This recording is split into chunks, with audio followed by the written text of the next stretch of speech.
أشهد أن لا إله إلا الله وحده لا شريك له وأشهد أن محمدا عبده ورسوله أما بعد فأعوذ بالله من الشيطان الرجيم بسم الله الرحمن الرحيم الحمد لله رب العالمين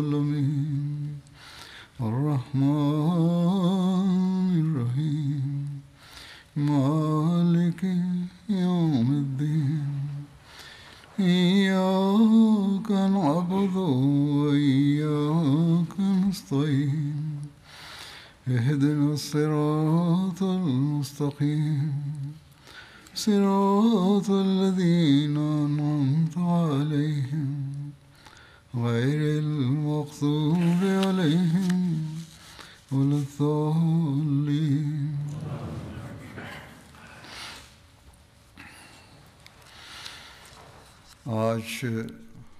Aujourd'hui, j'évoquerai la Ghazwa Banu Mustalik, une expédition qui est aussi connue comme la Ghazwa Muraisi.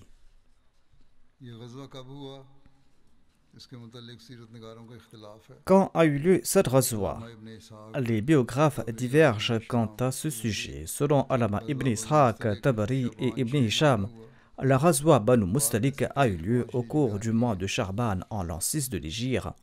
Selon d'autres, cette Ghazwa a eu lieu au cours de l'an 5 de l'Hégire. Selon un récit d'Al-Bukhari rapporté par Moussa bin Uqba, la Ghazwa Banu Mustalik a eu lieu au cours de l'an 4 de l'Hégire. Selon Allama ibn Hajar al-Asqalani, le commentateur du Sahih al-Bukhari a déclaré qu'il s'agit d'une erreur de plume. Il s'agit en fait de l'an 5 de l'Hégire et non de l'an 4 de l'Hégire selon lui. Hazrat Mirza Bashir Ahmad Sahib a également entrepris des recherches sur cette expédition contre les Banu Mustalik et selon lui, cette expédition a eu lieu au cours du mois de Charban en l'an 5 de l'Hégire. Cette Ghazwa visait les Banu Mustalik, une des branches des Banu Khuza'a, d'où le nom de Ghazwa Banu Mustalik.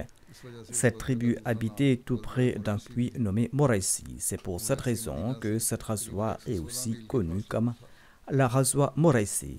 Muraisi se trouve à environ 186 km de Médine. Les Banu Mustalik étaient les alliés des Qurayshites réunis à l'ombre du mont Habashi situé dans la région de la Mecque. Ils avaient promis de s'unir corps et âme aux Qurayshites. C'est pour cette raison que ces gens étaient aussi connus comme les Ahabish. C'est d'ailleurs en raison de ce traité que les Banu Mustalik se sont battus aux côtés des Kuffars de la Mecque lors de la bataille d'Uhud. Une raison de cette Ghazwa est que les Banu Mustalik étaient devenus audacieux dans leur inimitié contre les musulmans. Ils ne cessaient d'intensifier cette inimitié et ils jouissaient du soutien complet des mécréants parmi les Qurayshites. En combattant contre les musulmans lors de la bataille d'Uhud, ils ont affiché ouvertement leur hostilité et la rébellion s'est beaucoup accrue. La deuxième raison était que les Banu Mustalik contrôlaient la route principale menant de la Mecque. Ces gens étaient un obstacle majeur à l'intervention des musulmans à la Mecque. La troisième et la plus importante raison de cette expédition était que le chef des Banu Mustalik, nommé Harith bin Abi Dhirar, avait préparé son peuple et les Arabes à la guerre contre le saint prophète Mohammed sallallahu alayhi wa sallam, et il avait commencé à rassembler son armée à un endroit situé à environ 154 km de Médine. Hazrat Mirza Bashir Ahmad Sahib a écrit à ce propos dans son ouvrage Sirat Khatamun Nabiyyin. Il déclare à ce sujet: l'opposition des Qurayshites commençait à prendre une forme plus dangereuse de jour en jour, et par leur conspiration, ils avaient déjà incité de nombreuses tribus à s'opposer à l'islam et à son fondateur. Cependant, leur animosité avait créé une nouvelle menace. Les tribus du Hejaz, qui avaient jusque-là entretenu de bonnes relations avec les musulmans, ont commencé à se dresser contre les musulmans en raison des desseins séditieux des Koraïchites. À cet égard, les Banu Mustalik, une branche de la célèbre tribu des Banu Khuza, avaient pris les devants et ils avaient commencé à se mobiliser pour lancer une attaque contre Médine. Leur chef Harith bin Abi Dhirar avait fait le tour des autres tribus de la région et c'est ainsi qu'il a pris ces autres tribus avec lui. Lorsque le saint prophète Mohammed lui a reçu la nouvelle de ces préparatifs des Banu Mustalik, il a envoyé par précaution un compagnon nommé Buraida bin Husayb Aslami vers les Banu Mustalik afin de recueillir des informations. Il est parti et il les a rencontrés auprès de leur puits. Buraida a vu la tribu trompeuse qui non seulement s'était rassemblée elle-même, mais avait également rassemblé une armée de gens des environs. Ces gens ont demandé à Buraida, « Qui es-tu » Buraida a répondu, « Je suis un des vôtres. Je suis venu ici après avoir entendu parler de votre expédition militaire. » Ainsi, grâce à sa ruse, Buraida a pu évaluer correctement les préparatifs de guerre de ces gens et il s'est présenté au saint prophète Mohammed lui pour l'informer de leur situation. Le saint prophète Mohammed lui a fait venir les musulmans et il les a informés à propos de l'ennemi et l'armée musulmane s'est préparée et est partie le plus rapidement possible. Voici les détails sur le départ du saint prophète Mohammed lui vers les Banu Mustalik. Selon un récit, il avait nommé Zayd bin Haritha comme son remplaçant à Médine. Ibn Hisham a présenté le nom de Abu Zar Ghafari. Le nom de Numayla bin Abdillah est également évoqué. Quoi qu'il en soit, l'armée musulmane s'est mise en route. L'armée islamique comptait 700 hommes. Le saint prophète Mohammed a quitté Médine le lundi 2 du mois de Charban en l'an 5 de l'Hégire et il a dirigé l'armée islamique vers les Banu Mustalik. Masoud bin Hunayda était le guide de l'armée islamique lors de la Ghazwa al-Muraisi. Au cours de ce voyage, les musulmans n'avaient que 30 chevaux au total, dont 10 étaient pour les Muhajiroun. Le saint prophète Mohammed lui était en possession de 2 chevaux nommés Lizaz et Zarib. Voici les noms de ces Muhajiroun qui avaient des chevaux: Abu Bakr as-Siddiq, Omar al-Farouk, Uthman Ghani, Ali bin Abi Talib et Miqdad bin Amr. Et on trouve les noms de 15 d'entre eux parmi les Ansar qui avaient des chevaux.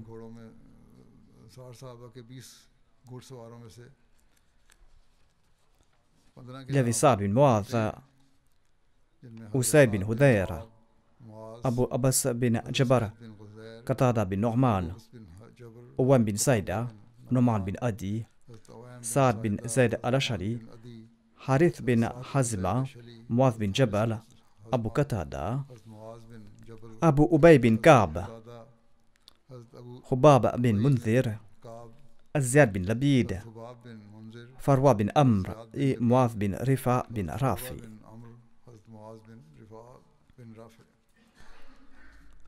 En tout cas, les récits précisent également que de nombreux hypocrites avaient également accompagné le saint prophète Mohammed sallallahu alayhi wa sallam. Ils n'avaient jamais participé à une expédition de ce type auparavant. Certains disent qu'ils n'étaient pas motivés par le djihad, mais plutôt par l'appât du gain, espérant obtenir du butin s'ils étaient victorieux. Hazrat Mirza Bashir Ahmad Sahib a écrit à ce propos. Il déclare: lorsque le saint prophète Mohammed lui a reçu la nouvelle de cet incident, eh bien, il a envoyé par précaution un compagnon nommé Buraida bin Husayb vers les Banu Mustalik afin de recueillir des informations. Et le saint prophète, paix soit sur lui, lui a demandé de revenir rapidement avec un aperçu de l'état des choses. Buraida est parti. Et il a découvert qu'en fait un très grand rassemblement était présent et qu'il y avait de grands préparatifs pour attaquer Médine. Il est retourné aussitôt et il a fait part de ses découvertes au saint prophète Mohammed paix soit lui. Et selon sa coutume, le saint prophète paix soit lui a exhorté ses compagnons à se mettre en route vers les habitations des Banu Mustalik à titre de mesures préventives. Au lieu d'attendre un assaut de leur part, le saint prophète paix soit lui a décidé de partir à leur rencontre. Un grand nombre de compagnons s'est préparé à partir. En fait, un grand nombre d'hypocrites d'une ampleur jamais vue auparavant s'est également joint aux musulmans. Le saint prophète paix soit lui a laissé derrière lui Abu Zar Ghafari ou selon d'autres récits, Zayd bin Haritha en tant qu'émir de Médine et il est parti au nom d'Allah et il a quitté Médine au cours du mois de Charban en l'an 5 de l'Hégire. L'armée ne comptait que 30 chevaux, même si les chameaux étaient un peu plus nombreux, et les musulmans se déplaçaient à tour de rôle sur ces montures. Hazrat Mirza Bashir Ahmad Sahib ajoute davantage à ce propos. Au cours de ce voyage, les musulmans ont découvert par hasard un espion des mécréants. Il a été fait prisonnier et présenté au saint prophète Mohammed sallallahu alayhi wa sallam. Après l'avoir interrogé et après s'être assuré qu'il s'agissait bien d'un espion, le saint prophète paix soit lui a tenté de lui demander des informations concernant les koufars, mais il a refusé. Étant donné que son attitude était suspecte selon le droit coutumier de la guerre, Omar l'a exécuté. Après cela, l'armée musulmane a continué son voyage. Lorsque les Banu Mustalik ont découvert l'arrivée imminente des musulmans, et lorsqu'ils ont appris que leur espion a été tué, ils ont pris peur. Leur intention était d'attaquer Médine à l'improviste. Cependant, grâce à la vigilance du saint prophète Mohammed paix soit lui, ils devaient maintenant rendre des comptes. Ils étaient donc très intimidés. Et les autres tribus qui s'étaient rassemblées avec eux pour les aider étaient tellement terrifiées par l'intervention divine qu'elles ont immédiatement quitté les Banu Mustalik et sont rentrées chez elles. Les Banu Mustalik, quant à eux, avaient été si profondément enivrés par l'hostilité des Qurayshites à l'égard des musulmans qu'ils n'ont pas reculé avant la bataille. Et ils étaient déterminés à combattre l'armée musulmane avec toute la force nécessaire. Lorsque le saint prophète paix soit lui est arrivé à Mouraïsi, une tente en cuir a été installée pour lui. Parmi ses épouses, Aïcha radhiyallahu l'accompagnait. Certains historiens mentionnent le nom de Salma également comme présente avec Aïcha, mais selon Allama ibn Hajar, ces narrations mentionnant la présence de Salma sont faibles. Selon lui, les récits d'Al-Bukhari évoquent les paroles d'Aïcha qui sont que Fakharaja Sahami, c'est-à-dire mon nom a été tiré au sort. Cela indique qu'Aïcha était la seule parmi les épouses du saint prophète Mohammed paix soit lui à l'accompagner lors de cette expédition.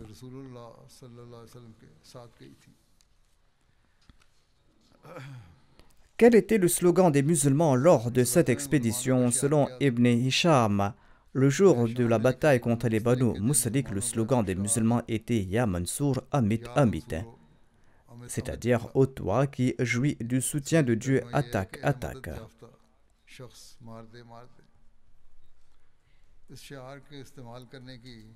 La sagesse derrière l'utilisation de cette devise était d'éviter toute confusion entre les musulmans et les mécréants, permettant ainsi aux musulmans de se reconnaître même durant l'obscurité de la nuit. Le saint prophète Mohammed paix soit lui a organisé les rangs de ses compagnons et le drapeau des Muhajiroun a été confié à Abu Bakr as-Siddiq radhiyallahu anhu. Selon un autre récit, ce drapeau a été confié à Ammar bin Yasir. Le drapeau des Ansar a été confié à Sa'd bin Ubada. Le saint prophète Mohammed sallallahu alayhi wa sallam a ordonné à Omar d'annoncer ceci à l'armée ennemie.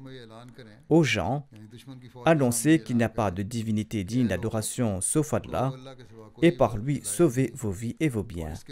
Omar radhiyallahu anhu a suivi l'instruction du saint prophète Mohammed paix soit lui, mais les polythéistes ont rejeté cette invitation. Il y a eu des tiers alors que pendant un certain temps, Un homme parmi des polythéistes a tiré le premier et les musulmans ont également envoyé des flèches. Ensuite, le saint prophète, paix soit lui, a ordonné à ses compagnons d'attaquer. Ils ont lancé une attaque unie et aucun des polythéistes n'a pu s'enfuir. 10 d'entre eux ont été tués et les autres ont été faits prisonniers. Le saint prophète, paix soit lui, a fait prisonnier leurs hommes, leurs femmes, leurs enfants et leurs animaux. Hazrat Mirza Bashir Ahmad Sahib explique ceci à ce propos. Lorsque le saint prophète, paix soit lui, est arrivé à Moraisi, tout près de l'endroit où se trouvaient les Banu Mustalik, un lieu situé entre la Mecque et Médine, tout près de la côte, eh bien, il a ordonné l'installation du camp. Et après avoir organisé les rangs et distribué les drapeaux, le saint prophète Mohammed, paix soit lui, a ordonné à Omar d'avancer et d'annoncer aux Banu Mustalik que s'ils renonçaient à leur inimitié envers l'islam et s'ils acceptaient l'autorité du saint prophète Mohammed sallallahu alayhi wa sallam, la paix leur sera accordée et les musulmans retourneront de là. Il n'était pas question de conversion à une autre religion, ils devaient tout simplement accepter l'autorité du saint prophète, paix soit lui, et la paix leur sera garantie et les musulmans retourneront. Mais ils ont catégoriquement refusé et se sont préparés pour la bataille. Il est même dit que la première flèche qui a été tirée était de la part d'un homme de leur tribu, c'est-à-dire des Banu Mustalik. Le saint prophète Mohammed, paix soit lui, constatant leur hostilité, il a ordonné aux compagnons de se battre à leur tour. Pendant un certain temps, les deux camps ont échangé des volées de flèches nourries. Ensuite, le saint prophète Mohammed, paix soit lui, a ordonné aux compagnons de lancer une attaque soudaine. Les mécréants ont perdu pied sous l'effet de cette attaque soudaine. Les musulmans les ont encerclés si habilement que toute la tribu a été encerclée et contrainte de rendre les armes. Avec seulement 10 victimes parmi les mécréants et une parmi les musulmans, cette bataille qui aurait pu prendre une tournure dangereuse a pris fin.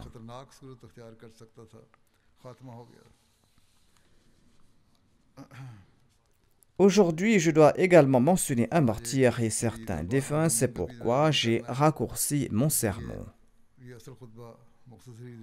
Cependant, je voudrais également attirer votre attention sur la prière à l'occasion du mois de Muharram, le mois de Muharram que nous sommes en train de traverser actuellement. Ce mois concerne un événement tragique qui a marqué le sommet de la cruauté de la barbarie. Le petit-fils du saint prophète Mohammed sallallahu alayhi wa sallam et les membres de sa famille ont été tués. Mais malheureusement pour les musulmans, au lieu d'en tirer les leçons, ces exactions se poursuivent. Au cours du mois de Muharram, les incidents de violence sectaires chiites et sunnites ou des attentats terroristes augmentent. Il y a des pertes de vie des deux côtés. En fait, ce sectarisme et cette soif d'intérêt personnel ont créé des troubles et le chaos dans le monde musulman. Tout au long de l'année, des ulémas, divers groupes et des gouvernements musulmans font preuve de cruauté et d'oppression les uns envers les autres. Personne ne semble comprendre qu'il faut tirer des leçons de ces situations et qu'il faut craindre Dieu. D'ailleurs, ces musulmans ne sont pas prêts à accepter le plan que Dieu a établi selon sa promesse, plan pour mettre fin à ce chaos. Ces gens-là ne veulent pas accepter le Messie premier d'Islam, ne veulent pas lui prêter allégeance. Ceci est d'ailleurs le seul moyen d'unir la communauté musulmane. Ceci est le seul moyen pour mettre fin à ces troubles.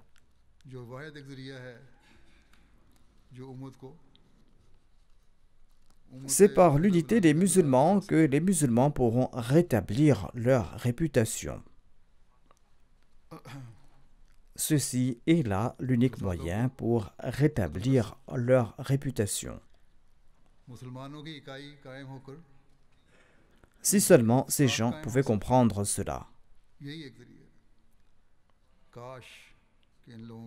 Quoi qu'il en soit, durant ces jours, les Ahmadis doivent se concentrer sur la récitation du Daroud Sharif et sur des prières spéciales pour l'unité des musulmans.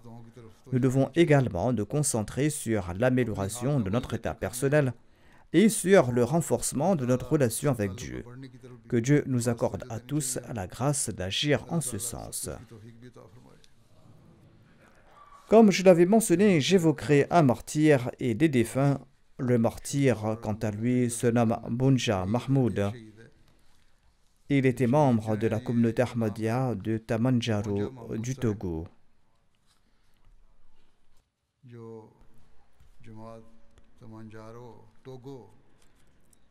Le 21 juin dernier, les terroristes ont fait irruption chez lui et l'ont tué.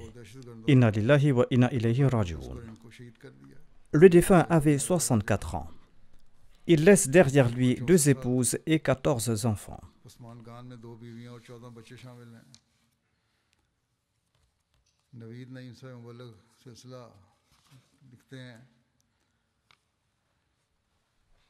Navid Naim Saeb, un missionnaire de la communauté, écrit que la communauté de Tamanjaro est située tout près de la ville principale de la région nord du Togo, à la frontière avec le Burkina Faso. Bunja Mahmoud Saeb faisait partie des premiers membres de cette Jamaat. Il gagnait sa vie en faisant de l'agriculture. Il avait construit une résidence temporaire où il se déplaçait pendant la saison pluvieuse avec ses femmes et ses enfants. Pendant la période sèche, il retournait au village qui était assez éloigné. Ensuite, il retournait à sa ferme durant la saison des pluies.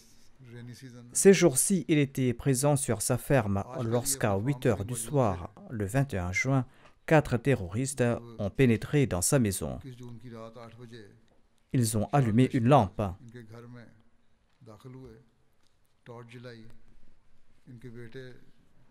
Son fils âgé de 14 ans a vu de la lumière. Il est âgé de 14 ans. Il a vu de la lumière à l'intérieur de la maison. Il est parti là-bas et il a vu que son père était entouré par des terroristes. Tout effrayé, il s'est enfui. Peu après, un des terroristes a placé une arme sous le menton de la victime et a tiré. La balle a traversé son nez et est sortie. Il est décédé sur le coup. Inna lillahi wa inna ilayhi raji'un. Les terroristes sont partis de là après cette action sans blesser aucun autre membre de la famille. Il semblait qu'ils avaient pour seul objectif de tuer le défunt. À l'annonce de cet incident, les militaires locaux sont arrivés sur les lieux. Actuellement, le gouvernement a des pouvoirs très limités car les terroristes contrôlent presque toute la région. L'armée a pris possession de la dépouille. Et après avoir inspecté les environs et accompli les formalités habituelles, ils ont remis le corps à la famille le lendemain.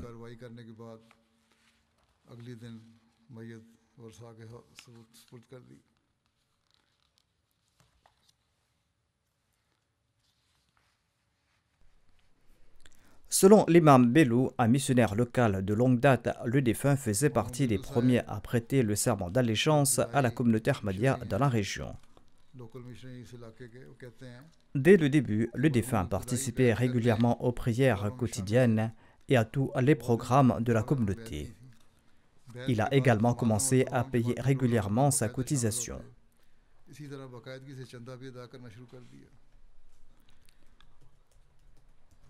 Le missionnaire responsable de la région Jadama Tahir Saeb relate que peu de temps après avoir prêté le serment d'allégeance en 2007, le ramadan a commencé dans la région. C'était la raison des pluies et les préparatifs des terres pour les cultures avaient déjà débuté. Certaines personnes du village ont commencé à se moquer du défunt en disant que maintenant que tu es musulman, tu vas jeûner ou travailler dans les champs. Tu ne pourras pas travailler aussi dur en jeûnant, alors que nous allons travailler et nous aurons de bonnes récoltes. Il a répondu que j'ai accepté l'islam de tout mon cœur et je vais devoir jeûner. Allah est le maître des récoltes. Je ferai autant de travail que je pourrai accomplir et je recevrai ce qui m'est destiné. Allah m'accordera certainement des récoltes. Par miracle, les pluies ont cessé pendant ces jours-là et il n'a pas plu durant tout le ramadan. Le défunt put jeûner tranquillement et le lendemain de l'Aïd, les pluies ont débuté. Et comme c'est la coutume dans le village et la région, tous les gens sont sortis et se sont dirigés vers leurs champs. Allah a également empêché ceux qui se moquaient de lui de travailler et il a accordé à son serviteur la grâce d'accomplir ses actes d'adoration. 4 ans après la fondation de la communauté, le centre a décidé de construire une mosquée. Les non-Ahmadis ont fait beaucoup de pression sur le défunt en lui disant qu'il n'avait pas besoin de mosquée et qu'il devait prier dans leur mosquée. Mais le défunt a répondu que les Ahmadis allaient construire leur propre mosquée. Et après avoir construit la mosquée, il priait régulièrement les 5 prières quotidiennes à la mosquée lorsqu'il était au village. Son frère aîné, M. Yacoub, relate qu'il avait un cœur tendre et ne souhaitait jamais du mal de personne. Quand la famille avait un problème et que personne ne pouvait résoudre ce problème, il se rendait auprès du défunt qui trouvait une solution facilement. Que Dieu élève le rang du défunt et qu'il accorde à ses enfants et à sa descendance la capacité de perpétuer ses bonnes œuvres. Que Dieu mette également fin aux activités des terroristes dans ces régions et qu'Allah rétablisse la paix et la sécurité. On dit que ce sont des querelles internes entre les gens et que ce sont des groupes musulmans qui sèment la discorde. Mais en réalité, ces actes de terrorisme sont soutenus par les grandes puissances qui les encouragent pour servir leurs propres intérêts. Ensuite, ces grandes puissances prétendent instaurer la paix pour se poser en sympathisants. Si ces puissances ne soutenaient pas ces organisations, eh bien ces organisations ne pourraient pas fonctionner. Et les musulmans ne comprennent pas ce qu'ils font.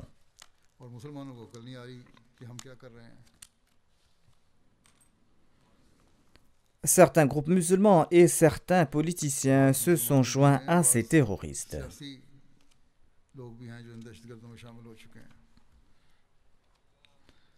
Le prochain défunt que j'évoquerai se nomme Rashid Ahmad Saheb. Il était l'ancien assistant du directeur de l'Umur-e-Amma. Il était le fils de Noor Hussein Saheb. Il est décédé récemment à l'âge de 86 ans. Inna lillahi wa inna ilayhi raji'un. Né à Qadian, il était un Ahmadi de naissance.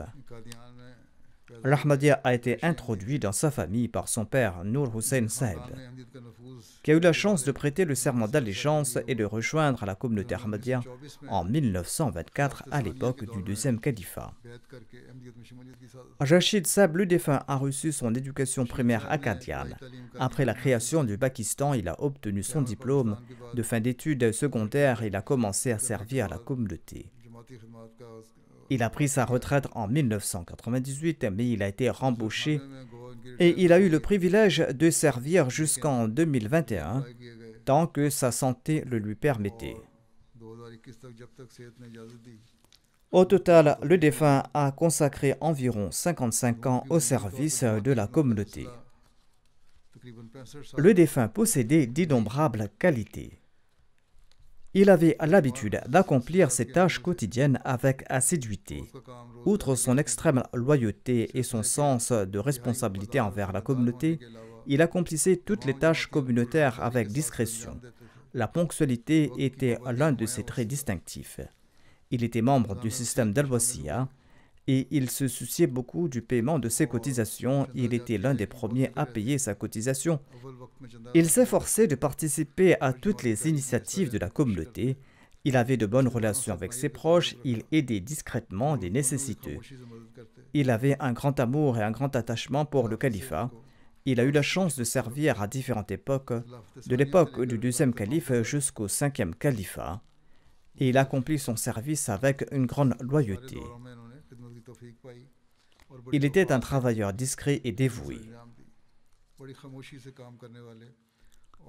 En 1974 et en 1984, il a fait face à des circonstances très hostiles. Lors de la période de persécution en 1974, la police l'avait arrêté et la police l'emmenait à Faisalabad en bus. À Chignot, une foule d'opposants a attaqué le bus. Les policiers et les autres passagers du bus se sont enfuis, laissant le détenu tout seul. En étant menotté par la police, les manifestants l'ont gravement blessé à coups de couteau. Le défunt a survécu de manière miraculeuse et il a passé plusieurs mois à l'hôpital. Et après cela, il a été de nouveau transféré en prison. En raison de ses blessures, il avait perdu des doigts et il avait aussi reçu des blessures au visage. Et il lui était difficile pour lui de prendre la parole pendant un certain temps. Mais Allah lui a préservé la vie.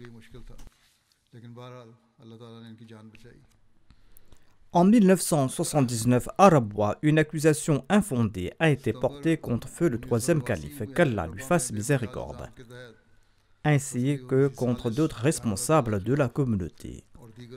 Rachid Ahmad Saheb faisait partie des accusés et l'affaire a traîné pendant une longue période aux tribunaux. En 1987, une autre accusation a été portée contre Rachid Ahmad Saheb et 3 autres responsables de la communauté au poste de police de Rabwa, les obligeant à fréquenter les tribunaux pendant plusieurs années. Amtou Sabour, la fille du défunt, déclare que le défunt était assidu à la prière en congrégation. Il était soucieux des droits des autres et il considérait les souffrances des autres comme la sienne. Et parfois, il renonçait à ses propres droits pour résoudre les différends. Sa fille ajoute que suite au décès de sa mère, elle a décidé de s'installer chez son père avec ses enfants. Dès son arrivée, son défunt père lui a donné ses conseils. Elle a dit que si elle voulait rester, elle devait apprendre à ses enfants d'accomplir la prière en congrégation. Ils doivent participer aux activités de la communauté, ils ne doivent pas sortir de la maison après le coucher du soleil et ils ne doivent pas refuser aux requêtes des responsables de la communauté. Sa fille ajoute qu'elle a beaucoup profité de cet apprentissage. Qu'Allah accorde son pardon et sa miséricorde aux défunts et qu'il élève son rang et qu'il accorde à ses enfants et à sa descendance l'occasion de perpétuer ses bonnes œuvres. Le prochain défunt se nomme Chaudhry Mathur Ahmad Saheb, Naib Nazir Umurama et fils de Chaudhry Ali Akbar Saheb. Il a rendu l'âme récemment à l'âge de 99 ans. Inna lillahi wa inna ilayhi raji'un. Le défunt était Ahmadi de naissance. L'Ahmadiyya a été introduit dans sa famille par l'entremise de son père Chaudhry Ali Akbar Saheb, qui a eu le privilège de prêter le serment d'allégeance à l'époque du deuxième califat en février 1916. Après la création du Pakistan, Chaudhry Ali Akbar Saheb a également eu le privilège de servir en tant que Naib Nazir Talim au sein de la Jamaat. Chaudhry Mathur Ahmad Saheb, le défunt, a reçu son éducation primaire acadienne. Après la création du Pakistan, il a complété ses études et il a rejoint le département de l'éducation. À sa retraite, il s'est consacré au service de la Jamaat et il a eu le privilège de servir en tant que Naib Nazir Umurama pendant plus de 25 ans, et ce jusqu'à son dernier souffle. Homme de grande discrétion et d'une grande implication dans son travail, Chaudhry Mathur Ahmad Saheb était doté de nombreuses qualités. Dès son jeune âge, il a eu la chance de faire partie du système d'Al-Wasiya. Il tenait méticuleusement ses comptes et il était ponctuel et assidu aux prières en congrégation. Il était également un contributeur de première heure aux cotisations de la Jamaat et il avait un goût prononcé pour la connaissance de nature simple. Il entretenait des relations amicales et affectueuses avec tout le monde. Et s'il y avait le moindre désaccord avec un collègue, il était toujours le premier à tendre la main de la réconciliation. Au bureau, il accomplissait avec diligence et efficacité toute tâche qui lui était confiée. Il détestait profondément de laisser les tâches en attente. Et il a maintenu cette habitude tout au long de sa vie. Il ne laissait jamais le travail de bureau en suspens. Le défunt recommandait toujours de rester attaché au califat et d'obéir au système de la Jamaat. Et il disait souvent à ses proches, y compris à sa fille unique, que toutes les bénédictions résidaient que dans l'obéissance au califat.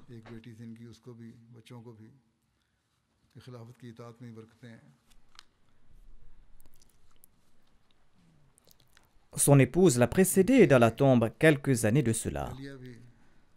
Le mari de leur fille unique est également décédé. Le défunt a enduré tous ces événements tragiques avec une grande patience.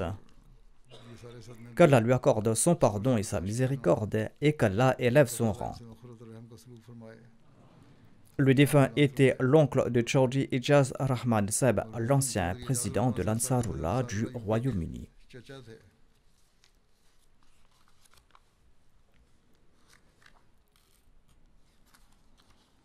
La prochaine défunte, Salam Mansour Begum Sahiba, épouse de feu Mahmoud Ahmad Bhatti Sahib de Sargodha. Elle est décédée récemment. Inna lillahi wa inna ilayhi raji'un. La défunte était la belle-fille de Hazrat Chaudhry Ghulam Hussain Sahib, compagnon du Messie premier l'Islam. L'Ahmadiyya a été introduit dans sa famille par l'intermédiaire de son oncle Chaudhry Ghulam Nabi Alvi Sahib et de son oncle vénéré Chaudhry Atta Muhammad Alvi Sahib.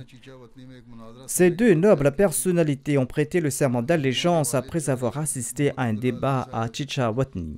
Le père de la défunte Chaudhry Muhammad Abdullah Sahib a ensuite accepté l'Ahmadiyya en 1935 après 3 ans de recherche. Le mari du défunt Mahmoud Ahmad Bhatti et son fils Tahir Mahmoud Bhatti ont également eu le privilège d'être des prisonniers pour la cause de Dieu.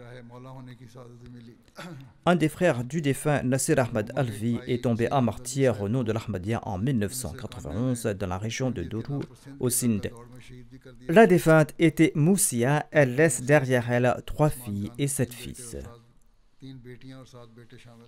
Un de ses fils, Abid Mahmoud Bhatti, est un Waqfi Zindagi et il sert en tant que missionnaire et en tant que recteur de la Jamia Ahmadiyya et Naïb Amir de la Jamaat de la Tanzanie. En raison de ses engagements sur le terrain, il n'a pas pu assister aux funérailles de sa mère.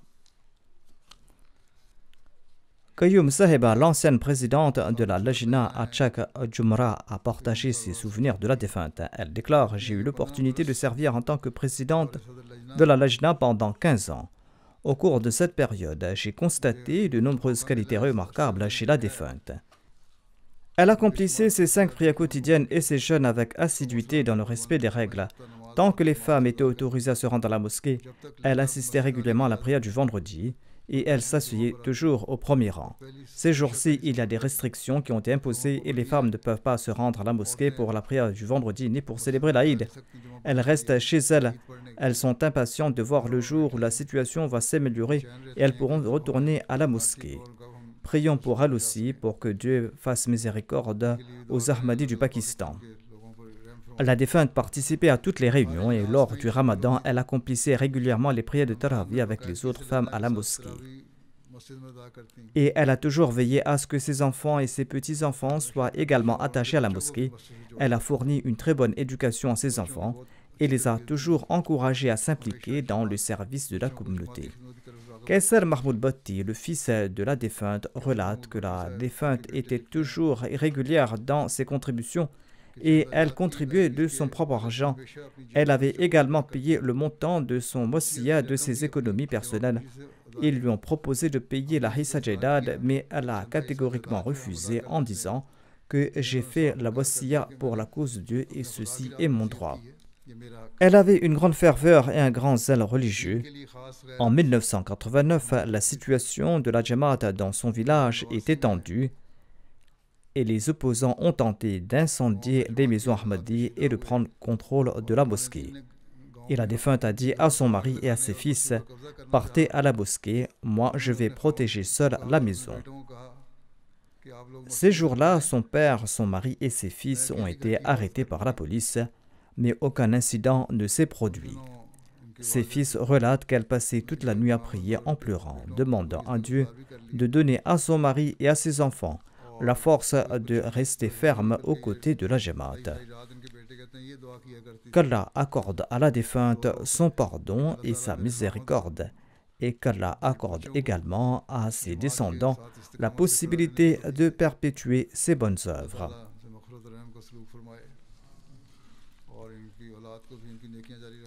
Le prochain défunt est le respecté Sa'adat Ahmad Ashraf Sahib, fils de M. Khurshid Mohammad Saheb, qui était un garde du corps du deuxième calife de la communauté Ahmadiyya. Il est décédé récemment à l'âge de 83 ans. Inna lillahi wa inna ilayhi raji'un. Le défunt laisse derrière lui son épouse, 3 fils et 3 filles. L'un de ses fils, Ousmane Ahmad Tahle Saheb, est missionnaire de la Jamaat en Sierra Leone et il n'a pas pu assister aux funérailles de son père en raison de ses engagements sur le terrain. Ousmane Saheb, le missionnaire, écrit que son père était un enseignant de profession. En 1963, répondant à l'appel du Muslim Maud, il a migré vers Bashirabad au Sindh et il a été nommé professeur de langue arabe à la Talim Islam High School. Avant son émigration vers Bashirabad dans le Sindh, il résidait à Darul Rahmat Gharbi. Il était en relation étroite avec Hazrat Maulana Ghulam Rasoul Rajiki. Son fils relate que le Maulana Ghulam Rasoul Rajiki considérait son père comme son fils adoptif. Maulana Rajiki Saheb lui témoignait d'une grande affection en raison de sa nature bienveillante. Son père rendait également des services personnels à Maulana Saheb. Chaque fois que quelqu'un lui donnait de l'argent en guise d'offrande pour demander des prières à Maulana Saheb, il faisait venir mon père et lui disait « Déposez cet argent à la Darul Ziyafat et apportez-moi le reçu ». Il donnait ces sommes en don. Par un jour d'été, Maulana Rajiki Saheb est venu chez eux et il a frappé à la porte. Son père est sorti et il a dit à Maulana Saheb « Pourquoi êtes-vous venu par cette chaleur? Vous auriez pu me faire savoir et je serais venu vous voir. » Maulana Saheb a répondu « Si tu avais besoin d'argent, tu aurais dû me le dire toi-même. » Maulana Rajiki a ensuite ajouté « Dieu m'a ordonné en disant que Saadat a besoin d'argent, va lui en donner et revient. » Maulana Rajiki a sorti de l'argent de sa poche, il a offert à son père et il est parti. Cet incident illustre la profonde relation que Maulana Saheb avait avec Dieu. Dieu lui a inspiré de venir en aide à un autre qui était dans le besoin. Le fils du défunt souligne également le dévouement exemplaire de son père envers le califat. Il relate qu'il y avait quelques années de cela, il s'était rendu au Pakistan pour rendre visite à son père. Il avait pris un congé pour ce faire. Voyant son état de santé fragile, il a suggéré de prendre un congé supplémentaire. Son père lui a répondu fermement « À l'avenir, ne pense pas à une telle chose et ne l'évoque pas. Le calife de l'époque t'a assigné à un poste. Tu dois rester à ce poste et tu dois servir la Jamaat et protéger la Jamaat jusqu'à ton dernier souffle. » Son père prodiguait toujours des conseils à ses frères et sœurs. Il leur recommandait de réciter le Daroud lorsqu'ils partaient en voyage et de réciter aussi la prière La Hawla wa la Quwwata illa billah. Il a relaté un autre récit relayé par Mubashir Gundal Saheb concernant son examen. Lorsque le défunt passait l'examen, l'épreuve d'arabe était assez difficile et contenait des questions qui étaient en dehors du programme. Son père relate qu'après un certain temps, il a demandé une feuille supplémentaire. Il a continué à écrire, il a demandé d'autres feuilles. Ses camarades par la suite lui ont demandé ce qu'il écrivait, car il n'avait même pas réussi à compléter l'examen avec les feuilles initiales fournies. Il a écrit qu'il écrivait ce qu'il savait. Ensuite, il a écrit les 70 vers du poème du Messie premier l'Islam, Qasida intitulé « Aux sources de la grâce de Dieu et de la connaissance ». Et il se disait que quiconque lirait ces vers va recevoir au moins un message. Il ne savait pas s'il allait réussir l'examen, mais il se disait que l'examinateur serait touché par la lecture des vers et cela va ouvrir une voie pour la prédication. En fin de compte, par la grâce de Dieu, seules 3 personnes ont réussi cet examen. Et son père était l'un d'entre eux. Il a déclaré que c'était uniquement par la grâce de Dieu et la bénédiction de ce poème. Le défunt accomplissait régulièrement les prières surérogatoires et les jeûnes. Il avait un grand amour pour le Coran et il était passionné par sa récitation. On l'entendait souvent fredonner certaines sourates du Saint-Coran. Il lisait toujours la Qasida composée par le Messie prophète l'Islam et ses yeux se remplissaient souvent de larmes en le lisant. Il étudiait les ouvrages du Messie prophète l'Islam et il relatait les histoires des compagnons du Messie prophète l'Islam. Il relatait en particulier les récits concernant Hazrat Mullah Ghulam Rasul Rajki à ses élèves. Il était un prédicateur enthousiaste et il avait une personnalité dynamique. Il participait toujours activement au programme de la communauté. Qu'Allah lui accorde son pardon et sa miséricorde et qu'il élève son rang, et qu'il accorde l'occasion à ses enfants la possibilité de perpétuer ses bonnes œuvres.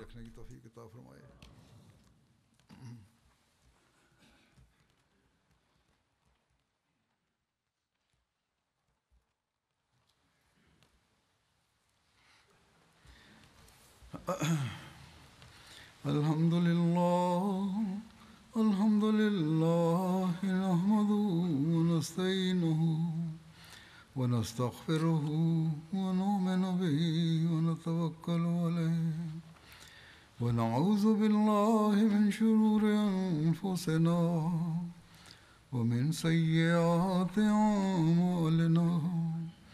Man yahdihillahu fala mudilla lahu ومن يضلله فلا هادي له ونشهد أن لا إله إلا الله ونشهد أن محمدا عبده ورسوله عباد الله رحمكم الله إن الله يأمر بالعدل والإحسان وإيتاء ذي القربى وينهى عن الفحشاء والمنكر والبغي يعظكم لعلكم تذكرون اذكروا الله يذكركم وادعوه يستجب لكم ولذكر الله أكبر